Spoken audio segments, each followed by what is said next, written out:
প্রতিদিন ঘুম থেকে উঠে একটাই আফসোস থাকে, এত দেরি করে কেন ঘুম থেকে উঠলাম। যাই হোক, এরপর ঘুম থেকে উঠে ফ্রেশ হয়ে পড়ার টেবিলের দিকে তাকিয়ে হতাশ হয়ে গেলাম। এরপর লিস্ট করে নিলাম আমার কী কী পড়তে হবে। দেন পড়তে মন লাগছিল না, তাই আমি ভাবলাম যে একটু প্র্যাকটিক্যাল লিখি। এরপর পড়তে বসলাম।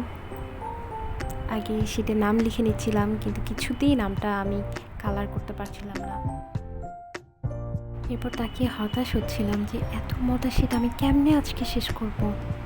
যাই হোক, এরপর ক্লাস ছিল, তো ক্লাসে যাচ্ছিলাম। আজকে একটাই ক্লাস আছে, তো ক্লাস শেষ করে এখন ব্যাক করছিলাম। ব্যাক করার সময় ফ্রেন্ডরা মিলে সবাই একটু নেচার এনজয় করছিলাম।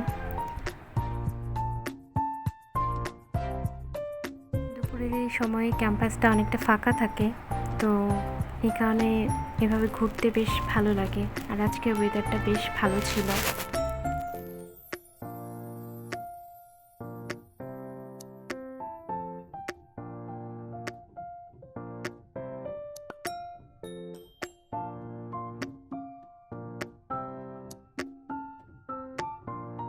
তারপর ঘোরাফেরা শেষ করে মেসের দিকে ব্যাক করছিলাম, এবং আসার সময় হোটেল থেকে পাবদা মাছ নিয়ে এসেছিলাম দুপুরে খাওয়ার জন্য।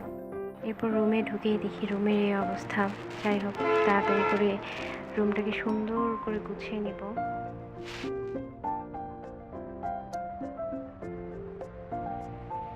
এই এক ব্যাগ কাপড় আমাকে কাচতে হবে, যদিও আজকে আমি আর কাপড় কাচি নাই। আমি কাপড়টা সুন্দর করে ব্যাগের মধ্যে ঢুকাই আবার ব্যাগটা রেখে দিয়েছি। দেখা যাক, কালকে শুক্রবার, কালকে কাপড় কাচবো। আর এই তো কোনো রকম গুছানোর পরে রুমের এই অবস্থা। আর এইটা আজকে আমার দুপুরের খাবার: পাবদা মাছ, ডিম আর সবজি।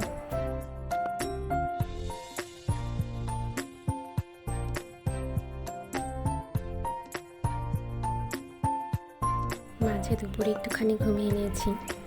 তারপর ঘুম থেকে উঠে নামাজ পড়ে এরপর একটু চা বানিয়ে নিয়ে এখন পড়তে বসবো। চা বানাতে বানাতে ভাবছিলাম যে আমার রবিবারে এক্সাম আছে, সামনের সপ্তাহ পুরোটাই এক্সামে ভর্তি থাকবে, অথচ আমি সবসময় ঘুমাচ্ছি, নয়তো সময় নষ্ট করছি। তো যাই হোক, এখন চা বানিয়ে নিয়ে আমি পড়তে বসবো।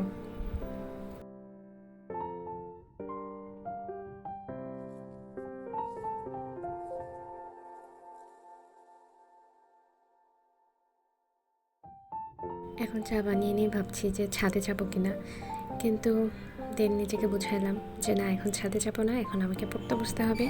তো এখন আমি পড়াশোনা করি। আজকে এ পর্যন্তই। আল্লাহ হাফেজ।